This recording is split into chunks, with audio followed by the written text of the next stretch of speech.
When you think about it, I think that's why so many people look back upon the beginnings of their careers with kind of fondness, even though it was hard, because you are just making it. There's no complication. You know why you're making it. It's not for the money. It's not for, the agent or the. Yeah, and I mean, that's what Brothers McMullen was. And then, because I've also gotten to know Robert Redford over the years, and so the other side of that story is, of course, he was doing press for some movie, and so he had to show up to do this Entertainment Tonight interview, and he didn't know why. He hates those things and didn't know why he was even doing it. And then there's this kid, in the elevator with him carrying all this equipment, and he's got a backpack, and he says, "Mr. Redford, I'm an independent filmmaker, and I have this, I have this movie that I did. Would you take a look at it?" VHS with him. The balls, to just, I got this in my backpack, Mr. Redford. Would you take a look at this? Because I'm an independent. But then, the fact that Redford looked at it. Actually watched it. Yes, but which, by the way, is just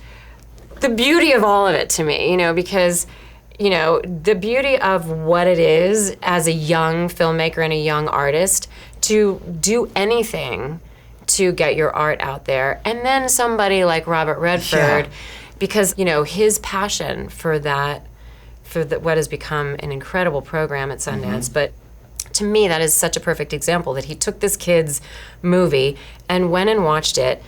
The movie then got into Sundance Film Festival. Suddenly there was, they decided to put some money in and so they could clean up the movie and make it actually presentable. And it won the grand jury prize, And it won the grand jury prize. God. Amazing. Yeah.